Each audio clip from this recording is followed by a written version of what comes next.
Welcome to Reroute Reflections, where we share our thoughts and insights about relationships, wellness, and business. We're your hosts, Becca and Andrew. We've been married for 10 years and have plenty of knowledge and experience in our relationship, the wellness industry, and the business world. Grab a coffee and let's chat. Hello, everybody. Hi, welcome back. Episode number 7. Episode 7. Man, we've been slacking a bit, I'm not going to lie. We have, yeah. We've been pushing this recording for a couple of weeks. Yeah, it's not that we don't love doing it. We actually do really enjoy it. Just life gets in the way. Yeah. And like our weekends, I feel like have just been so busy the past few weekends. And yeah, they have been. Just being really tired. Yeah, so we're recording this April 6th. So it's just Easter long weekend. Just passed, yeah. Yeah, you usually get just one day off, Good Friday. But my clients, 2 of them in particular, were off both days, so Friday and Monday, which was really good. And I'm in the interim state with the other client, so we just rolled off one project and looking to move into another one. And so it was been pretty quiet with them. I actually had a 4-day long weekend. Which is nice. Yeah, I feel which like is great. I was used to a 4-day long weekend because in school, you usually got the Friday and the Monday. Yeah. But now, working in the real world, we only get the Friday off. I was like, I'm so exhausted. I wish I had this day off. Yeah, it was also tough because with Easter, it's all filled with family. I don't even think we went to all 3 of them this weekend. No, we had my birthday party on Saturday, though. Yeah, we did. That's right. We talked about I think we talked about leading up to it, right? Yeah. The murder mystery. And so I want to hear from you because I helped organize it with my sister. It ended up being so cool. Yeah, like, I think everybody who was there was like so into their character. And I was very impressed. Dressed up really well. And like, my mom, I think, impressed me the most. She was so cute. My parents are not really like into this whole thing. Like, I think it's your family that's more into kind of costumes, dressing up, and just parties in general, I would say, than my family. We tend to just enjoy sitting down at night, watching a movie, eating some popcorn, real chill. Your parents go all out, invite the whole block to a party, drinking all night, and so it's very different with my family. So the fact that they came in all dressed up actually surprised me quite a lot. It was a good time. I enjoyed it. It was good. Big shout out to my sister who helped facilitate the whole event. That way I could participate. And so I think it went really well. So I think it was a lot of fun.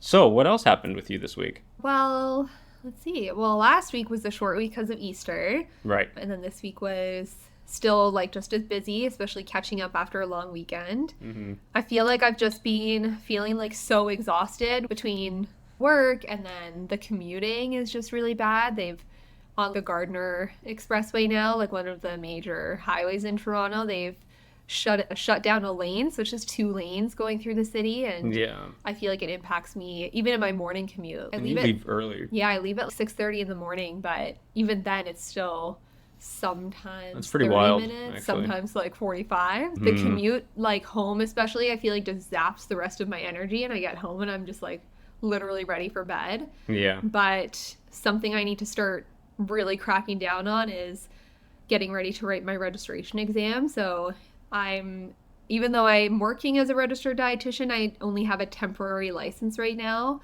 So in order to get my full license to practice officially, I need to write something called the CDRE, or the Canadian Dietetic Registration Exam. They only have 2 sittings every year, so I'm writing the one that's in May 16th and 17th, and then the other time is November. So I really need to start studying for that, like more consistently. I started a little bit this week, but I feel like I see a lot of my classmates online. They've been studying for a month or 2 already, and I'm like, my God, I feel so behind. But I've also been reassured by my colleagues that working full-time in a clinical position is like a really good study method in itself as well. For sure. So yeah, you've got like the hands-on experience. And, yeah. So I think I'll be fine, but it's just, I know my weekends, especially moving forward, will probably be those blocks of study time that I need to just get prepared in like the other areas that I'm not practicing in. So that's something I've been like thinking about as I come home exhausted every day, and I'm like, I really need to be studying still. So it's been tough, but after I write my exam, I officially booked off the week following it. So you and I are going to plan some vacation time, I think. That's right. Go away somewhere nice and hot, maybe. And yeah, we've had time to think about where we're going to go. That's how busy we are. I think that's a weekend. It's on our weekend to-do list, maybe. Yeah, maybe. Yeah, maybe next week. If you have any ideas around where we can go, please send it to us on social. We would love to hear some places. I think we want to go somewhere hot, though. Yeah, definitely need like a hot beach all-inclusive vacation, because it's been a long time since we've had that. Yeah, exactly. And all-inclusive. Like, I'm not into the whole let's go to a place and let's go explore. I'm like, I do enough work when I'm here at home. When I go away, I want literally everything to be given to me, and don't have to worry about extra fees. Just I can go grab whatever I want, not have to worry about how much it's going to cost, and in the same location. I like that. I'm not an explorer type. Yeah, and I think that's been the thing about the vacations that we've done throughout COVID have been like family vacations, or just like renting an Airbnb with like us or like a group, or going camping. And so any of our vacations like the last few years have required work in terms of planning food and what are we going to bring, and let's go grocery shopping, and let's go pick up drinks, and it like was still a good getaway, but it still required a lot of like thought and like having to go out and do things every day. So I think it's time that we officially have a vacation where we go and do literally nothing. Yeah, that's true. It is always like that. And I think, I don't know, around the same time, we'll be trying to plan a camping trip now that the weather's starting to get good. Yeah. Get better. Get good. Yes.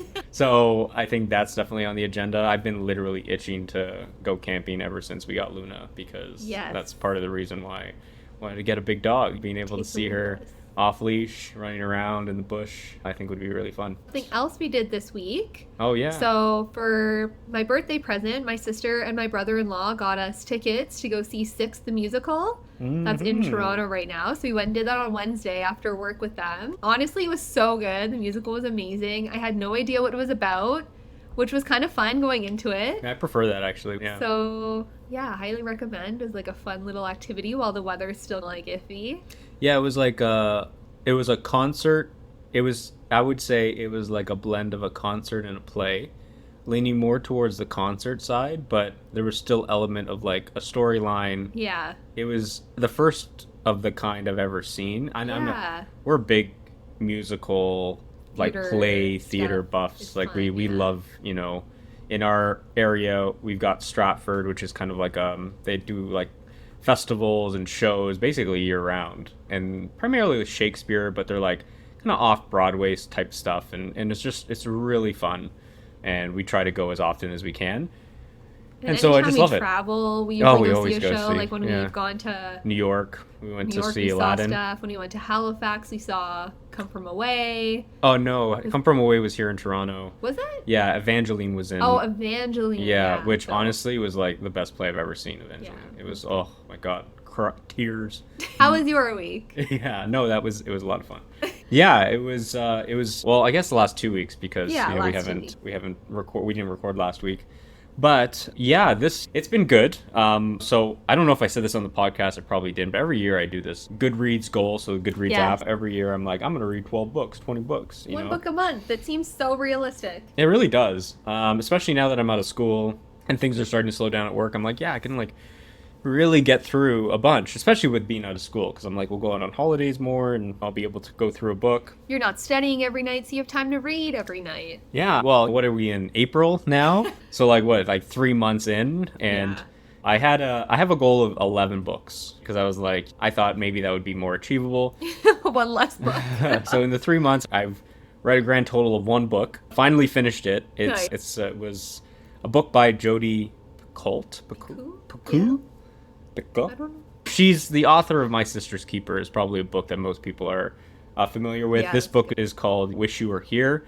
And essentially the book it follows this young woman who's in kind of the art industry. She's like an art connoisseur, appraiser kind of thing. And the setting is during COVID-19, basically when the pandemic was starting. She gets stuck in the Galapagos Island. So she was supposed to go there with her boyfriend at the time, who is a surgeon in New York, and long story short, she ends up going to the Galapagos all by herself, while her boyfriend has to stay in New York to deal with the pandemic.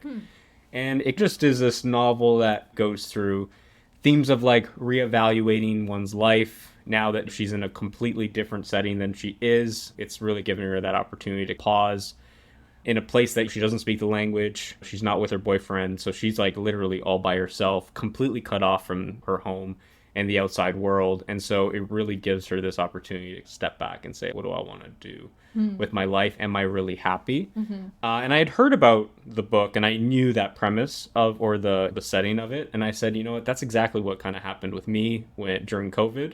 When I took that time away from work, it gave me that opportunity to step back and reevaluate and figure out what do I really want to do with my life. So when I heard that, I was like, oh, this might be a really cool book to read. I might be able to like resonate a lot with some of the themes that were presented. And I did a little bit. Long story short, it let me down. Yeah. Like, I think out of a 5-star rating, I'd give it a 3. There was elements that kind of kept me engaged, but not to a point where which is why it took me 3 months to read it. I was going to say, yeah, 3 months to get through it. It was just so hard to get through it. And but I got through it, which is honestly a big win for me. Usually when it comes to these types of books where I'm like just not into it, I'll just stop. And I know most people will be like, oh, you stop, you can't do that. I do. I'm like, done. Yeet. It's out. It's over. So now I'm reading a couple. I usually like to do this. I like to read a couple of books at the same time, and I think people find that weird, but I'm just like that. I just can't. I don't like doing the same thing all the time. So I like to just mix it up. And sometimes you're in the mood for like different kind of and they're all different kinds of books, right? Yeah. I've got an anime book. I usually will have a nonfiction book and a fiction book. Like those are the 3 that That's fair. Yeah, so like if I really want to, into some anime, want to read some of that, I'll read that. If I want to learn some stuff, learning books. Nonfiction is there. And so right now I'm reading Blink by Malcolm Gladwell. I know nothing about the book. It was recommended to me by my old professor, Rick Nason, who I've talked about before on the podcast. Incredibly. You're his number one fan. I'm his number one fan. So if he recommends a book, I'm like, yep, that's going top of the list. I'm reading Full Metal Alchemist is the anime. I've had it. I bought it a long time ago, and I'm like, I just want to dive into it. And then The Institute by Stephen King is a book my sister got me that I want to dive into. And I've only started reading The Institute. I haven't started Blink yet, and I haven't started The Full Metal Alchemist, because I was completely distracted by The Way of the Samurai right now, because I started watching Shogun on Disney Plus, and I'm a huge like Japanese fan. I love Japanese culture. Yeah. I love samurai culture, and Shogun was like, when that came, as soon as I heard that was coming out, I'm like, I'm gonna love this. I know it. Yeah. And it didn't disappoint, and so I'm brushing up on just the moral code of the samurai, just to understand the elements that are happening throughout Shogun. So like the importance of like justice, courage, loyalty, self-control, like politeness and gestures and rituals, like things like the tea ceremonies and how intricate they are and what they represent. And it's just such a beautiful culture. And I'm reading that, and I'm about halfway through that book. It's a really short one, but I'm like, yeah, it's so hard to read, honestly. It's so like academic. Oh, wow. It's just, I'm like, oh my God, I don't understand half of the words. Takes a lot of mental power to like, so comprehend. I'm writing notes, I'm having to look it up. I'm like, what does that word mean? I'm like, geez, I feel like an idiot. But it's good. I'm capturing every other word, and eventually it's starting to pull together. But yeah, it's starting to make a lot of sense now that I watch the show. I can see elements of that, just hints of it. And I think I'm enjoying Shogun a lot more. Yeah. Having read what I've read so far. That's basically what I've been doing overall the last 2 weeks. The other thing was, I think we talked about how busy things have been. Right. Been rolling off one project, getting into another. And actually on Monday, because I was saying both of my clients are off Monday and Friday, I decided to take Monday completely off. Love it. I just did nothing. I came home from work and you were so like happy. You were like, this was the best day ever. Just watched movies, took Luna on a long walk, and I was like, I'm so jealous. Honestly, it was great. I was like out at 11 o'clock in the morning, taking Luna out for a long walk, playing some fetch.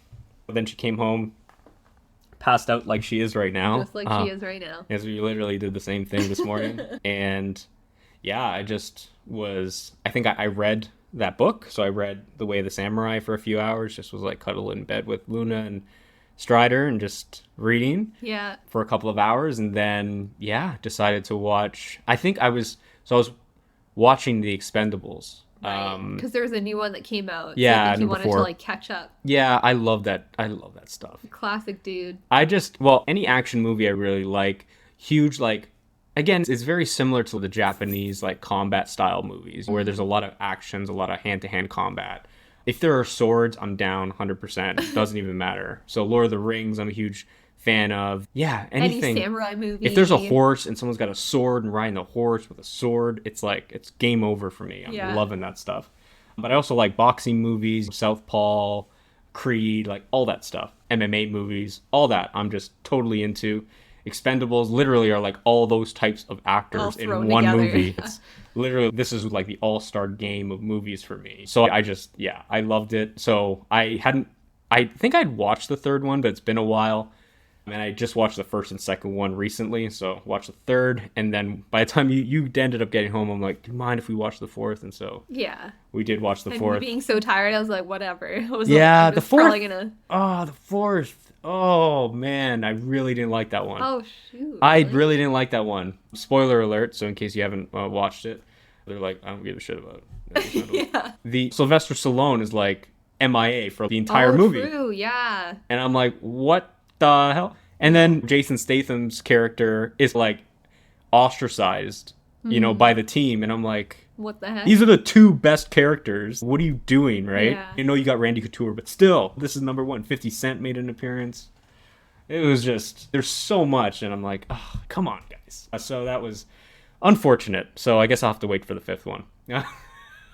Starting to turn into like Fast and the Furious, where there's gonna be like 8 or 9 version. It's the Expendables 10, Expendables X. Anatomy. They just announced they're gonna do season 21, and I'm like, are no you guys way. done yet? Like, yeah.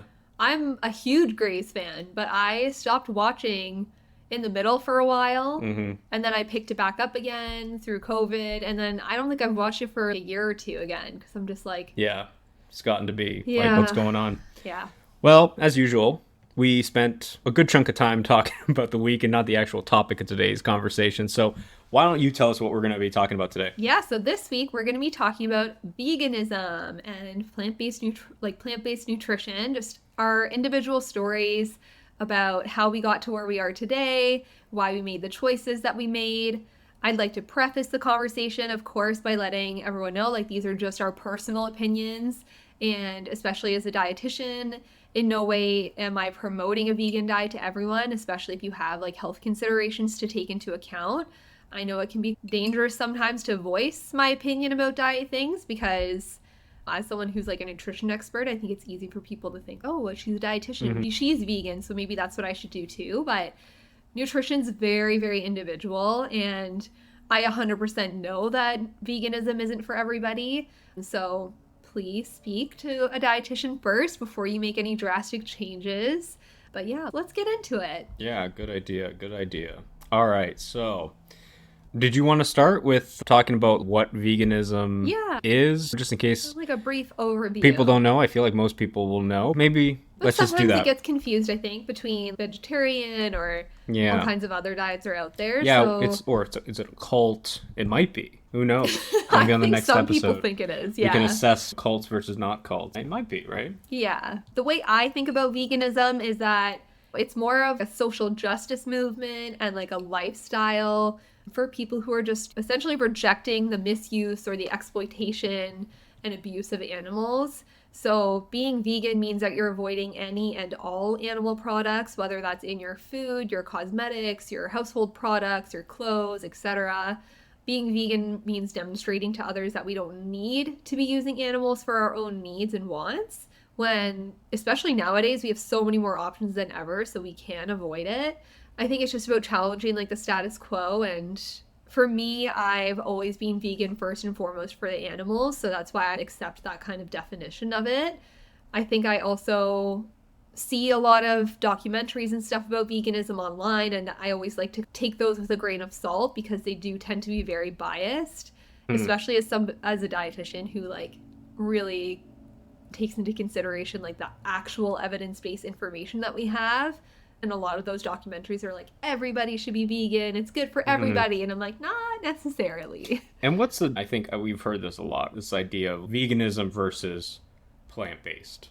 So I think plant-based it could be you're vegan or vegetarian most of the time. I think it's just thinking like most of your diet is plant-based sources. So you could be 80% vegan or 70% vegetarian, but like that other portion of the time you're still eating animal products. So I think sometimes people prefer to say they're plant-based because doesn't have the stigma attached. Yeah, they don't get like that judgment of sometimes saying you're a vegan. It sounds like it's all vegans are plant-based, but not all plant-based folks are vegan. Because I also think plant-based refers only to your diet. Right. Whereas I said, like, veganism is more of an entire lifestyle that people will take on. And I think that's true for both of us, even though we'll talk about it later, how we're not all 100% vegan all the time, but when it comes to like our clothing or cosmetics or household cleaners and stuff, like we do always choose things that are vegan or like cruelty free. So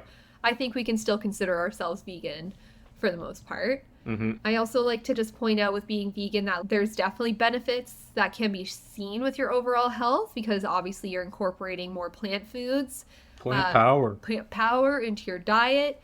And obviously that way you're getting more fiber, more micronutrients, more phytochemicals, all those good things. And the other positive with veganism is the benefits that we see with the environment, because we know that animal agriculture is one of the top causes of global warming, because we have to consider overfishing, the transportation, the deforestation that happens, all for growing and harvesting and everything with animal agriculture. Again, you can be vegan for any one of these reasons, but I always like to say even simply choosing things like a meatless Monday helps cut down on like your overall consumption. As someone who was quoted as saying, we don't need 1 billion people doing it perfectly, we need 1 billion people doing it imperfectly, because even those 1 or 2 days a week that you can make a change is going to have a massive impact. If it's millions or billions of people around the world doing it, you'll see a change. So I think sometimes people think, oh, I could never be 100% vegan. And you're like, yeah, well, that's not really what anyone's expecting you to do, and I think to see a change. I think that's what always bothered me with like the hardcore vegans. Yeah. Because I was vegan for 6 years. Yeah, a long time. And I think that's the thing that always bothered me, even when I was like more in my hardcore stage, especially earlier on. I just felt the vegan activists were going about it the wrong way. Like this all or nothing never really works. I am in change management. That's literally like what I do, is like trying to help people change their behavior slowly over time. And if you think about if you're part of an organization, nobody just says, okay, tomorrow we're going to introduce this gigantic system, this new like ERP, this 100%. New technology, and you guys are just going to figure this shit out. Yeah. They're like, no. So we're going to do this over the next 12 months. There's going to be a few training sessions. There's going to be like one-on-one conversations. You're going to have to talk to your manager. We're going to have that whole development plan. We're going to introduce resources, guides, videos, that we're going to slowly integrate you in, and we're going to monitor to make sure that you're feeling good. Like it's a long core thing. Whereas vegans, it's just, I want to castrate you because you ate a piece of bacon, right? Right. And I never agreed with that. I think it's always been this idea of understand where your food is coming from and be respectful of that. Try not to overconsume when you understand how this food is been brought to your plate. And even when I was vegan, I used to love, for example, Duck Dynasty. Oh, yeah. That used to be my favorite show. And everyone who found out that I loved Duck Dynasty was like, how can you watch a show? You're vegan, right? Like, they kill animals. I'm like, yeah, I got no problem with you eating meat. Like, I would eat meat. The issue is, I can't kill the animal myself. Right. Because I wouldn't be able to do that.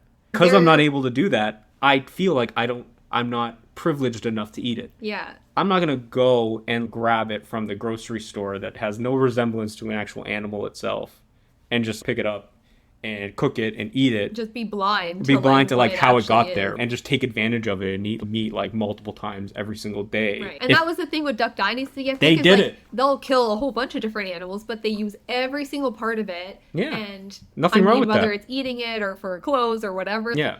I'm like, good for you guys. And that's what I respect about other cultures too, is that sometimes meat products are very ingrained into their traditions and religions and cultures, and they might only eat it like a couple times a year, but they're growing that animal themselves as like part of their family almost, taking really good care of it, and then having the whole ceremony when they're slaughtering the animal, and they're using every piece of it because they just respect how much it took to get even just like that one cow, for example, or that one pig. Yeah. And like, I mean, we read that book, The Blue Zones, which I thought was an incredible book. And I think that's what you're referring to. Yeah, it's a whole ceremony. They like raise the pig, and it was like every year, whether it's like Christmas or like some special holiday, they'll kill the pig and they'll eat the pig, and they'll basically use that pig for the rest of the year. In today's society, it's we get the best cut of the beef, and then we only eat that and throw the rest of it away. Yeah. It's just understand where the food is coming from and have respect. You know, this is a living thing. The Western world, like, we're just so wasteful. I know. With things, and we're all about like overconsumption in every area of our lives, but especially with food too. Do we need meat at every single meal 3 times a day, every day of the week? No. Now, I'm going to say all this and say, do I eat meat? Sometimes. Yeah. You know, if I'm at a wedding or I go out to dinner at a fancy restaurant and I want to try the cuisine, or going away, like when we were in Quebec City and I want to actually eat from one of the fancy restaurants and see what they have to offer, I'll have some meat. But I'd say still my diet is 95% plant-based, you know? So do I call myself vegan? Honestly, I don't believe in those labels, to be honest with you. I just call me whatever you want. I am just conscious about what I eat. And I try to respect the fact that if I'm going to eat a living thing, it's in moderation, because I know I just don't like treating living things like any old commodity, you know? I just know too much about business, and commercial farming is a business. And at the end of the day, every business is going to look for finding ways for efficiency. And in a actual commodity, like inanimate object type business, that might mean that sometimes a box of furniture you get is missing a screw. And when we're dealing with a living thing, that means that living thing actually suffered more than it had to, because corners were cut. And so for me, just never sat well with me. If I do consume, I try to just be conscious about it. That's all. And I would like to also point out like the opposite to what we were saying about how we have people saying, oh, you need meat at every meal. But at the same time, there's also plenty of people online saying you need to be eating a vegan diet because this is the only way, or like the best way to lose weight or get healthy or reach your goals. But when I see those kind of people online, I just don't know if they're vegan for the right reasons. And I don't think it would inspire you to be, you being the listener, to be vegan for the right reason either. Usually those people who try it for their health, look at celebrities, even people like Miley Cyrus went vegan for health reasons, and they were like, oh yeah, it makes me feel so much like lighter and I feel like I've lost weight and blah blah blah. But then a few months later they're like, oh, like I wasn't getting enough of this and I felt so weak and blah blah blah. And I'm like, yeah, because you probably weren't doing it for the right reasons, and you were also likely rushing it and cutting out too much, and then not really focusing on what you needed to do it healthily. So that's why I'm not someone who promotes veganism as a way to get healthy and do everything 100%. I will always just encourage you to eat more plants, period. Yeah, I agree. But there's no reason to go vegan 100% if it's not something you don't align with. And just live your life the way that you want to. Like, I've never been a fan of labels because I think there's just so much power and stigma attached to so many different labels out there. And I feel like it becomes almost a self-fulfilling prophecy. It's like once you're attached a label, even labels in mental health, it's as soon as somebody says you have depression, it's like all of a sudden it becomes a self-fulfilling prophecy and you act like somebody who's depressed, maybe more so than you would. And when I think about attaching labels to things like this, it's just live your life, live with this, just be conscious about what you're eating, and try not to restrict yourself from things that you want. I feel like I kind of got into that. I got into that vegan label when I was vegan, and it was like there's a part of me that was just like, why isn't everyone like switching? I think when you first start learning about these things angry behind the scenes, you get upset because you're like, oh my god, I was like, how did I not know these things? And you just feel kind of like duped almost. You do, right? But I think especially now, having gone through all the education to become a dietitian, like you also just learn that nutrition is just so much more complex than like a simple meal choice every day. It has a lot to do with, kind of like we said, like your cultures, your family traditions, your religion, like how it makes you feel. Like nutrition's very tied to mental health and like your overall health. Like there's so many more reasons why nutrition can't have a band-aid simple fix that I know everyone wants. Everybody wants that person who's saying, oh, this is the key, go vegan, you'll lose weight, you'll get so healthy. Like it seems so easy and you're like, that's perfect, I want the easy solution. But when you have to take into consideration what's your mental health status, what's your family culture, like how do you like to eat every day, do you use it to deal with emotions, there's so many things that maybe it just doesn't align with being vegan for you. Yeah, I totally agree. And I think the idea of food and like what it has, or like the type of feelings it generates for you from when you were like a kid, or like holidays and stuff. Like what, this year I started to, when we're eating pizza, I'll have cheese on the pizza and I'm like, holy crap. It's so good. And at the end, and it just brings back like all these memories of eating ponzos at the gym cafeteria at school and it's such a, it brings you back. And I missed that for 6 years. And do I call myself vegan? No, I don't. I don't know what I am. I think I just eat what I want to eat when I want to eat it. And I try not to overconsume things that involved a living thing. Well, and that's it. Why don't we talk about your journey to get to this point? Because I think it's interesting to talk about like where we started and how we got to where we are today. Yeah, that's a good idea. Well, you go first. Should I go first? Yeah, because you went before me. I went first, yeah. When did I start thinking about things, I guess? Probably like 2014, 2015. We had just gotten married. I think I'd been thinking about it for a long time before that because I know your sister has been vegetarian since she was like 13, barely a teenager. And she's always been like fantastic. Like she's very humble. She's not someone who ever talked about it a lot, but I was always just curious about it. When I would ask her questions, she would just give me like little pieces of information here and there. And it just all you vegans out there, take note. Yeah, but it just planted that seed for me enough that after a few years of thinking about it, I was like, you know what? I think I could be vegetarian. So I went vegetarian in 2015, in May of 2015. And tried it for the rest of that year. And I did it very slowly, made that transition, made sure I was getting the things I needed.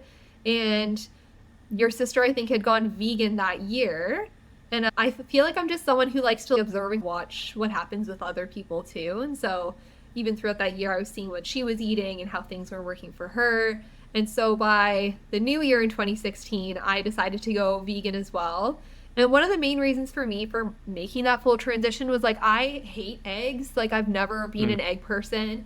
If I do eat them, I'm like very specific that they have to be like scrambled and like cooked really dry. Like I really don't like eggs. And same with milk. Like, of course, cheese is amazing. I think that was like the hardest one to give up, but milk products were never something I was super invested in either. So I think making that jump from vegetarian to vegan was relatively easy for me. And so I did that kind of as my New Year's resolution in 2016 was to go fully vegan and see how it went. I would say for me up until today, so what, like 8 years later, I would say I'm still 99% vegan. I think over the last year, you and I have been like, I really just want to try a piece of like regular pizza with real cheese again. Yeah. Let's see how it goes. I think the main thing that also held me back and probably held you back too was like being unsure how our body would react to it because we haven't had like cheese or milk products in so long. But I think over the last year we've been like, if there's something we just like really were like craving in the moment, we'll kind of just let it happen. Yeah. And see how it goes. But I also just don't want to be someone who's super strict all the time because I don't think it's a good way to live your life. Yeah, I agree. But I still very much so align with just the animal cruelty side of it, and that's why I still am like 99% vegan because I just, whenever I have had a cheese pizza, for example, that's the thing that gets me after is even though I feel okay physically, mentally I'm like, oh man, like I kind of wish I didn't do that. Yeah. Because it makes me feel bad. Like I know. Yeah. Yeah, it does. But it should. That's the thing. It should. Yeah. And I get that. I eat probably, like I said, 90 to 95% vegan or plant-based or whatever you want to call it. And it makes me feel like terrible and sad when I do eat it. But at the same time, I know I'm not eating a lot of it. And I'm okay with feeling that crappy because I feel like you should a little bit, because you are taking a life. And so there's, and not the funny thing, but the thing is, if you watch a lot of these shows, I love these type of like Duck Dynasty shows. I found one National Geographic show where they follow people from Alaska. Oh. Yeah, there's actually yeah, I think I saw that you were watching that, actually. Yeah. Really interesting. They live off the land, that kind of thing. And when they kill animals, it's like a ceremonious thing. You know, they are sad about it. There's times where, for example, when they are hunting and they're hunting elk or deer or whatever, not deer, like moose or whatever. Oh, okay, yeah. They will never kill a moose if the moose is with a calf. Aww. Yeah. Because they rely on them, and they rely on, they need the babies to grow up. Yeah. So they don't kill the calf, the mother. They'll only hunt moose or elk or whatever when they're alone. And so it's just like, that the consciousness of knowing that you're taking a life to feed yourself, right? Yeah. And they're sad when they do it. It's too bad. There's prayers and all this type of stuff that happens. And I think that's how it needed to be. And we've gotten away from that because we've commercialized, plant-based. So I'm not against eating meat. And I hope that doesn't come. It is delicious. Like, don't get us wrong. That's the thing that people are like, yeah, it's just, don't you miss it? And I'm like, yeah, I'm just more aware of my choices, and I would just prefer not to feel guilty after eating it. The thing that bothers me are the people that will eat it and they will be completely like absent of what it is what happened to get that product there. Right. Or if you're eating it, I don't want to talk about it. I don't want to think about it. Well, then don't eat it. You know what I mean? Because that's not okay. Yeah, like, don't give me a fish with its head on still. Yeah, I don't want to know. And I'm like, well, then you shouldn't be eating it. You need to know that this was once living and it's now dead for you to consume it. And that's okay. Yeah. But don't be ignorant to it, period. Because that's just not right. I'm not ignorant to it. I eat it. I think it's delicious, but it's not lost on me what has had to happen to get that beautiful piece of fish in front of me that I get to eat. Yeah. That's all, you know? And I will say, so like all the documentaries or like books that are about like animal agriculture or choosing more plant-based or vegan lifestyle, like they're really good to be able to help open your eyes to what is happening in like, especially just Western culture with like mass factory farming and stuff. I started being vegan and vegetarian because I was watching those and I was like, oh, this is how I was learning things. Yeah. And I don't think there's any harm in that, but I just, again, still always will say take it with a grain of salt in terms of the health benefits, because sometimes I think they're very biased and they're not actually taking into consideration all the evidence we have about like a healthy diet to come across in the right way to people. Yeah. 100%. Like, form your own opinions, do your education, stay open-minded, people. But don't take everything as like black and white. All the time. And this doesn't just apply with this. It means everything, right? Keep an open mind. Don't take things at face value just because somebody says it, right? There is a very real phenomenon that sometimes people in authority can say something to you, whether they have the authority to be giving you advice on something or not, you'll take it. The prime example is a doctor giving you advice on what car to drive. Like, the doctor is really smart, person of authority, but has absolutely no expertise in the areas of cars, but you're more willing to accept that person's recommendation on cars just because they're coming from a place of authority. It's the same when it comes to things like celebrities, influencers. And so just be cognizant of the fact that is a heuristic, that is something that we fall victim to, you and me, and none of us are immune to it. I've fallen victim to it 1,000 times, and so have you, whether you admit it or not. You just need to always make your own choices. Yeah, always go in with a little bit of skepticism, right? Yeah. And do your own research and just do what makes you happy, honestly. Yeah. Like, life is too short. And if something's not working for you, then find an alternative. Ask questions and find another solution. It happens a lot in healthcare, and I see that a lot, especially as a dietitian in healthcare and working with the populations that I do. I work in surgical oncology, so I see a lot of like colorectal cancers, and if they're getting a new stoma because they've had some of their intestine removed, and essentially it's like when they get that bag on the outside, there's a lot of, even for me, I have to go in saying, it's still very individual to you. Like, these are the diets I'm going to recommend for you for the next few weeks while you're recovering, and here's what you need to watch out for.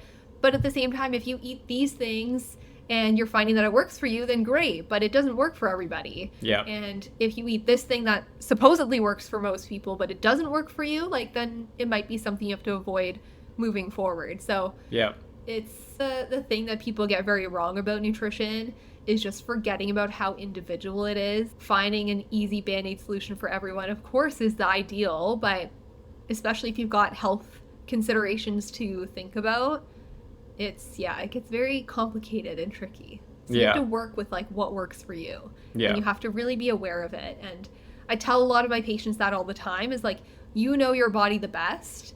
You already have gone through so much and you know what your body can tolerate and can't tolerate. And the same thing applies here. Like now your anatomy might be changed a little bit, but it's still going to react very differently than someone who might have the exact same cancer as you or the exact same procedure done. Mm-hmm. Things can still be very different. Yeah. Anyways. No, great advice, I think, honestly. Yeah. And I feel like that's a great place to leave it. I think one of the next segments, or one of the segments that we want to do is a one that we've done before, which is questions from the audience. Yeah. A little Q&A. And these are honestly not from yourselves. Not the real audience. Yeah, but I know I've gotten these questions from past colleagues and stuff, so figured... I think it's also questions that we asked. Yeah, like when definitely. we first went vegan, we would think about. I mean, I can't remember, but I'm sure they came up. Yeah. So yeah, let's go through them. We've got 5 questions here that I think are really important. And the first one is, what were some of the biggest challenges you faced when transitioning to a vegan diet, and how did you overcome them? Were there any resources or strategy that you found particularly helpful? I'll answer this one because I didn't really talk about my transition, and that was actually my biggest challenge. So I actually went vegan in 2018, March of 2018. I had started transitioning January 2018 because that was my New Year's resolution that year, after seeing you go vegan for 2 years, I think. Yeah.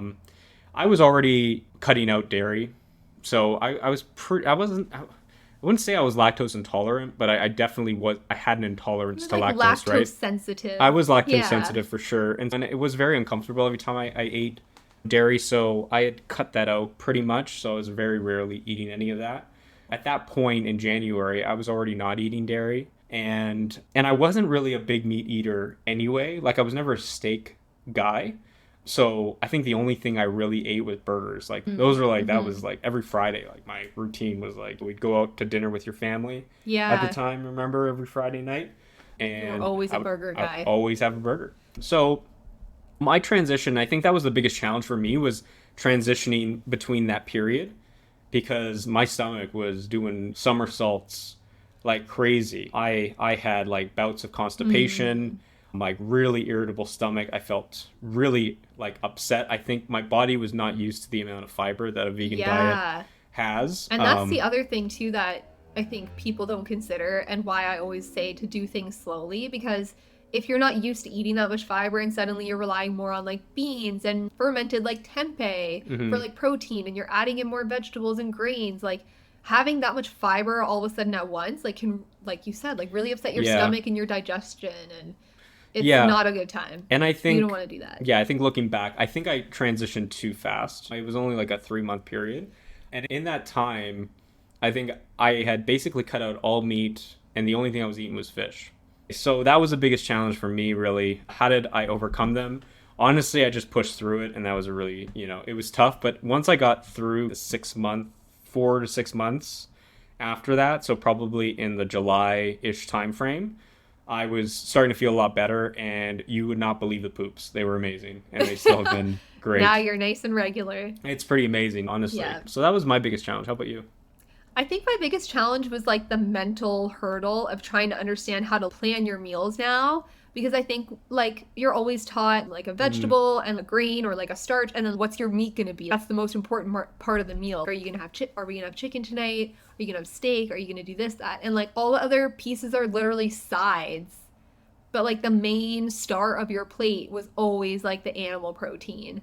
And so I think for me, like trying to figure out, okay, well, now that I'm not meal planning around that star of the plate, like how do I figure this out? And then what do I do for protein now? Yeah.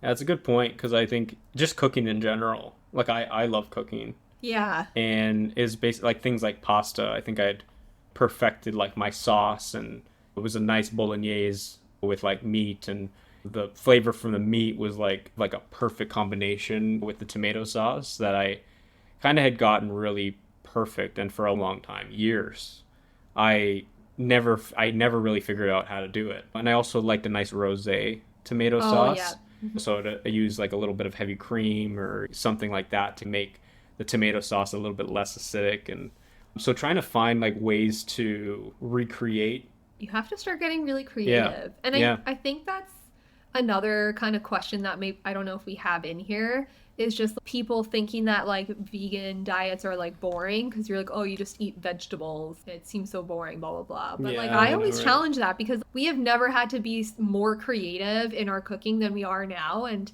if you were to, we have a spice drawer and one of those carousel spices. Like we have so many different kind of flavors and spices we use now. We eat a whole variety of like different cultures of food now than we ever did before, because we're learning like cooking can be so much more exciting when you don't have to consider like one main star of the plate. Let's like think outside the box. What are we going to do for dinner? Is it going to be Thai? Is it going to be like Mexican? Is it going to be Italian? There's so many different choices now, and I think we've both become greater chefs because of it. Before I was like, oh, I'm just gonna have some brown rice, some frozen veggies, and throw like a chicken on. Most people are planning around those 5 meat options and then having the same sides over and over, like vegetable, like potatoes and some carrots, or potatoes and corn, or like a salad and some potatoes. I feel like that's always the same thing. Whereas now we're like, I think there was something like 37,000 plant varieties that we can actually get in Canada. And so even now being vegan, I think we've tried way more different kinds of vegetables than we ever have, because we're like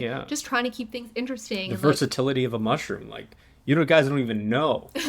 Making them into steaks or like, you don't even know. Sandwiches. Like just mushrooms in and of itself is enough to excite the senses for years to come. If you're curious, give it a try. Or ask a professional. Or ask, that's as actually I'm a great highlighting idea. my own face because I'm like, I'm a dietitian. I can help you. Well, actually, the next question is, I think, really great for you. It's a question that I know I had before I went in was, how do you ensure you're getting the balanced diet? I think everyone and their dog always asks, like, how do you get like a full diet if you're vegan? Like, how do you get enough protein? How do you get iron? Calcium, what about B12, B12, right? So what would you say to that? Like, how do you ensure you do get a balanced diet on a vegan diet? It definitely takes some more planning than it used to. But I will say, after being vegan for 8 years and you for 6 years, like you get used to it and you get into a routine and you just automatically will now know what to do. So at first it definitely takes more effort to think about, what is my protein source here today? Am I going to add extra beans in my rice to bulk up the protein? Am I going to make sure we have a block of tofu on there for a good source of protein? So I think when it comes to just those macronutrients of like protein, carbs, and fat, you do need to just think about it a little bit more at first. I think, again, it's like very individual sometimes. I think, for example, I've always had very good iron levels. Like on a normal day-to-day basis, I've never had to worry about my iron intake. Whenever I've been tested, I'm within normal range. So for me, if I know I'm eating some good protein sources like beans and things like that, like I know I'm getting enough iron that I need. But I do have friends who have always struggled with getting enough iron, and they're even eating animal-based products. So it's more bioavailable. It should be easier for them to get their iron, and yet they're worried about me. And so I think that's something that, again, would just require a little bit more planning. The only supplement I will always recommend to vegans specifically is B12. But I also think we're starting to get into an era where I would likely recommend that to everybody, to be honest, because B12 comes directly from the soil. And so most often you're finding it in animal-based products because they're eating, grasses from the soil. So they're ingesting the B12, which then transfers into their meat, and then you eat the meat. That's how you're getting your B12. But I also think nowadays, because of all the over farming and extra tilling that happens with soils, we're not getting as much B12 even in those animal products anymore. And I think everyone could use a B12 supplement. And why is B12 so important? It's important for part of our metabolism and our blood and our neurological system. The other supplement that I actually just recommend for everyone in general is vitamin D, especially in Canada. Even in the summer, even if you're going outside for the recommended 15 or 20 minutes without your sunscreen to try and get enough absorption from the sun, it's just a very hard vitamin for us to get nowadays. I think mushrooms have some vitamin D in them, but And how do you know how much you need? Is there like a multivitamin type of deal, or do you actually get like the strict ones that are I would say B12? like getting a specific vitamin for vitamin D or B12 is recommended, but I also think go get your levels checked first because that will tell you how much you should be supplementing with. Or is that like a blood test? Yeah. Oh, okay. Or if you even need it in the first place. Personally, I don't think for the average healthy person who has good access to food that multivitamins are needed because you're probably just making some extensive pee. Like you're probably getting everything you need from food, and I'm always someone who's like a food first approach. You can get everything you need if you're eating some balanced meals and you're eating regularly. That's ideal, yeah, because who remembers to take all the pills that they need? No, and I think everyone's so focused on, oh, what vitamins and minerals do I need? And they're so focused on trying to eat healthy that they think they're missing all these vitamins and they want to make sure they're healthy. But I'm like, if you're making healthy food choices, you're probably getting everything you need. The other one I think to consider too with veganism is omega-3, because that one we know comes exclusively from like fish. And the thing is, it actually comes from like seafood in itself. So again, similar to B12, the reason we get omega-3s from fish is because they're eating like algae and stuff, which is the actual like source of omega-3. So there are vegan omega-3 supplements on the market that come directly from like algae sources. So it's not actually like a fish oil or something. So that's something to consider too. Cool. Because that one's good for your brain health and everything. Vitamin D, B12, omega-3. Yeah. There it is. All right. Awesome. So the next one I'll actually be able to comment on maybe a little bit more. So do you have any advice for navigating social situations such as eating out with friends or attending events where vegan options might be limited? How do you handle these scenarios without compromising your dietary choices? So I'll go first with this one. I think this has happened quite a lot. I had worked downtown Toronto, a lot of the fancy restaurants, especially when I had gone vegan at the time in 2018. There weren't a lot of vegan options. This was before the Beyond Meat craze and Impossible Foods that we have now the luxury of. So I think most of the time what I would do was I would find a time to step away from the table, and I would speak to the server separately and just say, hey, listen, I'm vegan. Because it can be very awkward to have the conversation at the table, you know, be like, oh, is there anything vegan? No, sorry, nothing's vegan. It's like, okay, can the chef do anything? Oh, I'm not really sure. And then you're like put on the spot in front of all your like, oh my God, like maybe, why don't you tell me? Then we have to come here. We could have gone to A&W. It's just not gonna.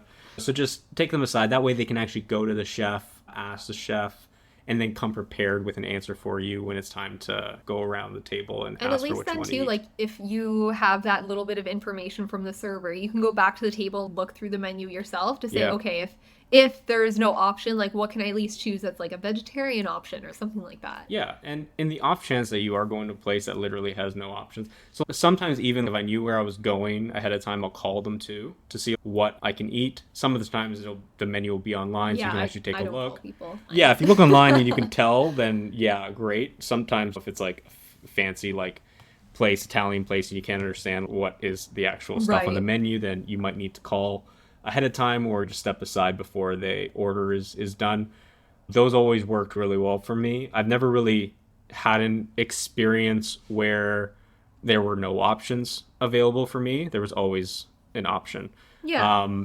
But I think if you are going to a situation where there just isn't going to be an option that's filling, maybe all you're going to be able to eat is like rice with veggies or something that's not going to fill you up, I just eat something beforehand. You know, just to fill you. Yeah, that's true. Actually, we have done that before. Yeah, and then you just go to the restaurant and you're like, I'll just order some fries, like a little snack. Yeah, that way you can eat something, but you're not actually still full. You can have a couple of drinks and not feel like you're going to be a cheap drunk. So yeah. I think same. I'll usually look online ahead. I think similarly to just like making a transition in the first place, it just requires a little bit more planning sometimes in the beginning, and then as you get comfortable, kind of learning what are usually things you can switch around in a restaurant, you just need to think about it ahead of time. But most of the time, if they have a veggie burger, you can ask for no cheese. Or if they have salads, you can usually ask for no cheese with a different dressing if you have to. Like you start learning what are your kind of go-tos that are almost found every time in a restaurant. So I think you get there. And I think when it comes to just like the social situation of it too, again, like Andrew said, trying to keep it discreet sometimes can help. But if they are calling you out at the table, I always just brush it off. Like, I haven't had it happen that often. Mm-hmm. Most of the time, I'll just let people talk and do whatever they want to. They'll go on that rant of, oh, I tried being vegan this one time, and I did it for this long, and this is what I ate, and I was so good, and blah, blah, blah. And then it just didn't work for me because of X, Y, Z. And I think I also don't think having to navigate social situations around food only applies to veganism. I think it applies to like your food choices almost all the time. So I don't really think it's that different than what people do right now. Like, yeah, if you got even if you think about gluten intolerances, or you're going to a family dinner and maybe you've put on some more weight this year, and then people in your family might make comments being like, oh, you're gonna have extra dessert, or oh, you're gonna do this and that. I think it's also very similar to that, where you either are okay and confident with standing up for yourself and justifying your food choices and saying it's a very individual thing, or you just let them slide off the back, right? And don't make it a big thing. It seems like it's so part of the culture nowadays that people do have intolerances to different types of foods or preferences or whatever it is, that I feel like I can't even remember the last time I went out to dinner where somebody didn't say something about, oh, like, you know, hold this, I don't like that, or whatever. Right. And people just feel so entitled, I think, sometimes to make comments on your food choices or on, like, how you're looking. Like, oh, you seem like you've lost weight, like, you look so good, blah, blah, blah. And I'm like, yeah, well, I went through a mental health crisis last year and was so stressed out I wasn't eating, and I was only having one meal a day. But sure, I look great, so that's all that matters. But I'm like, I feel like crap. Yeah, it's a difficult one to...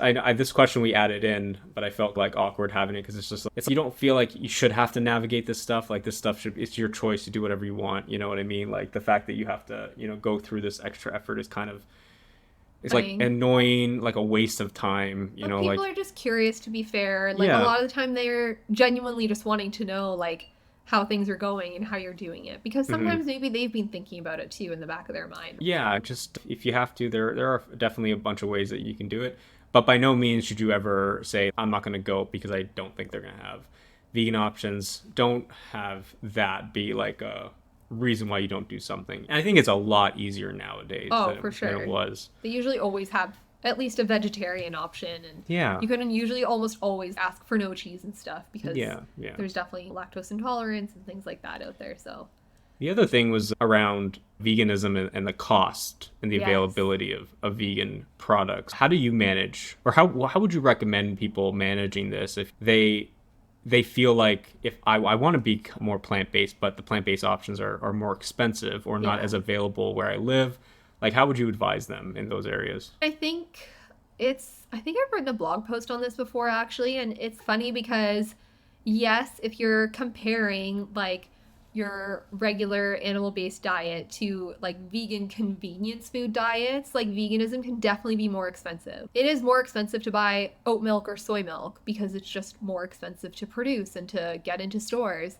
Yes, like Beyond Meat or Beyond Chicken Fingers and things are more expensive than like an animal counterpart because, again, they're just more expensive to make. But I think if you think about veganism at its core, where you're focusing more on like whole foods or plant foods, like, I actually think it can be cheaper when you're excluding those convenience foods. So if you're, you know, buying bulk rice or like pastas or your basic grains like that, and then relying more even on like frozen fruits and vegetables, because they're just as nutritionally dense as their fresh counterparts, but they'll stay for longer in your fridge that way. Yeah. Like cans of beans or like dried beans, those are definitely way cheaper than like an animal protein. Yeah, we've definitely done this before. It was a long time ago, but it was always, and I think we did a whole study where we went to the grocery store and we had written a blog post about this where we compared alternatives to animal-based products, and it was actually like it was basically negligible, the difference in terms of price, you know? And I feel like one could argue that now prices have gotten a lot higher, but so is meat. I'd be curious to do that again. I assume it'd be pretty similar, but of course, if you're going to go with the processed foods from like the name brands like Beyond Meat, Impossible Foods, it's very different. You have to understand the animal-based agriculture is such a well-oiled machine that they have the benefits of economies of scale, and they can produce millions and millions of tons of product for a fraction of the cost that Beyond Meat can, because they're not dealing with that type of volume and they don't have the facilities to achieve the same level of economies of scale that the meat industry has over the course of several decades of being in business. And like government backing too. Yeah. Like, especially in the dairy industry. Like the government is providing subsidies and like funding to dairy farmers and to creating milk. And so that's why it's cheaper than soy or oat or almond or whatever. So it's if you get the source food, it will be overall cheaper. You know? Like and if you get the raw, like the peppers and the vegetables and the fruits like you were mentioning, like that's cheaper because they benefit from similar levels of like economies of scales in terms of vegetable agricultural production. And a lot of the time too, I think plant-based options are actually more like shelf stable, especially when you're thinking about bulk food options that you can get at bulk bar, a lot of like oats or pastas or your plant-based milk will last you 6 months. Plant-based milk, the expiry dates on those are so long compared to milk. Yeah, it's so true. And again, even like I said, you can get frozen options that are going to last so much longer, so you're not wasting as much food. And even from a health perspective, we've definitely had periods of our life where we've relied more on vegan convenience foods just because we've been going through a lot and it was just easier for us and we didn't have time. Fantastic. So but they're also not that healthy, to be honest. Like and that's the thing, like they're often equivalent to animal-based products in terms of saturated fat or cholesterol or things like that. Salt, especially, they're usually high in salt or sugar. So not relying on those and choosing like the more budget-friendly options is usually actually better for your health too. Yeah, no, great point. Yeah. All right, so if you're interested in exploring veganism, what are some of the first steps that you would recommend somebody take? I mean, if you're, a healthy person and you don't have health things to take into consideration, I think just starting with like easy swaps, like trying a meatless Monday or making all your lunches this week a vegetarian or a plant-based option and just finding like one thing in your diet to swap out. I think the thing that people get wrong most of the time is they just cut out all of their animal-based products, but they don't replace them with something. So then that's when you run into that problem of not getting enough protein or calcium or iron because you never thought about what am I replacing this with. So if you're cutting out your beef and your steak, are you adding beans in so that you're still getting protein and iron? Or did you just be like, I'll just cut it out and have rice and veggies for dinner? So that's always like where I think people could start, is just starting to make little simple swaps. I would never expect someone to go vegan overnight. It's very hard. It's going to be very difficult on your body most likely. So like what's one thing you can change right now? And even in terms of just thinking about overall health goals, like maybe just switching out your daily Coke for a glass of water is like a small change. Let's focus on that. I think starting there. Start with something small, see how it goes, see how it makes you feel. I like that. If you think you're not getting enough energy, make sure you're increasing the volume in what you're eating as well, because plant foods are definitely less calorically dense. So you do need to make sure you're eating more of your foods to make sure you're getting enough energy. So and talk to an expert. Like I think everything you were saying is this idea of, and I feel like this is a theme in our podcast, this element of complexity, because a lot, we deal with human issues, right? So like we're always going to be talking about the idea of complexity and the idea of a one size will never fit all when you're dealing with people. And so relying on what your friends or an influencer or somebody, your past colleague or whatever has done is only going to get you so far. Actually speaking with an expert in the field to help guide you on your personal journey and making sure that you have somebody in your corner who understands the impacts and making sure that you're doing it in a healthy way, I think is going to make it successful for you and probably going to make it a lot easier for you to keep up with it. Looking back on my journey, I wish I had done that. And I think the go slow, monitor, make slow additional adjustments and see how you react. Just to, because honestly, if it wasn't for like the passion that I had at the time to become vegan, I would have given it up because it was painful. You know, the toll that it took on my and the bloating. Yeah, it was awful for those 4-6 months. So for those who aren't as passionate about the decision, I would not judge anybody for giving up because that was tough. So take it slow, monitor it, just like any other change you would make in your life. Yeah. We're at that stage now where maybe we'll just kind of sum it up with the whole topic. So did you want to go first? I will make mine very simple. I think veganism is not for everybody, but choosing to add more plant foods into your diet is for everybody. And I think that's something everyone should be doing no matter what.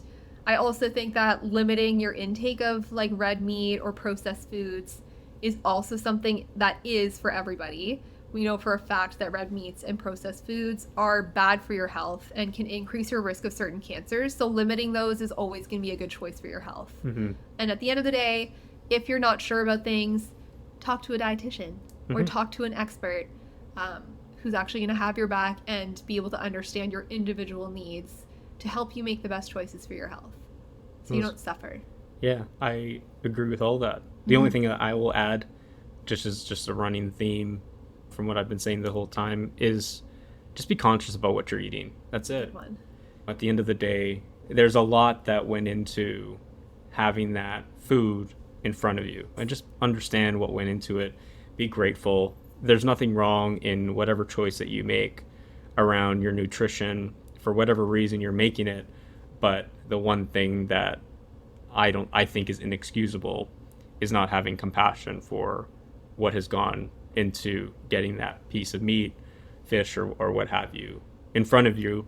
And so just be cognizant of that. And that's basically all I got to say about this. And try not to judge people when it comes to, their food choices either way, whether it's they're vegan. You don't know the reasons behind why they've made that choice. You don't know their history. You don't know what they're dealing with at home and personally. And vice versa. If you're vegan and you see somebody eating meat, don't judge them because they're eating meat. You thought they were vegan the whole time and now all of a sudden they're eating a steak and you're like, what the heck? Like, why are you doing that? And you're like, you don't know what might have changed for them. Yeah. Maybe it's just a one-time thing. And who cares if it's not? Like, at the end of the day, as long as they're doing what's right for them. And the one thing that for me is inexcusable is just not being compassionate and cognizant of what's went into what's in front of you. Right. Like, I just think that's inexcusable. We'll link or share some information in the show notes. Some of the documentaries that like we've watched and that I think have been really good and like eye-opening for me to just help me become more conscious about what I'm eating. Again, take them with a grain of salt when it comes to the health claims that they're making. But I do think they were interesting to watch and piques your interest, makes you want to dive deeper. Right. But dive deeper. Yeah, awesome. Well, thank you all for listening. As always, you can find us on Instagram and TikTok at Reroute Reflections or on Twitter or X at Reroute Podcast. If you haven't already, please subscribe to the podcast. We love chatting with you every week. We will eventually get down to a 45-minute episode. One day, but we'll see. Maybe they like the hour. Who knows? Honestly, if you do like how long they are, if you really want us to keep these shorter, please let us know. We'd love to hear your feedback. Some of you have already started to send your feedback over, and we love hearing from you. So please continue to do that. Once again, thank you all for joining us today. And remember, don't be afraid to reroute. Bye. Bye.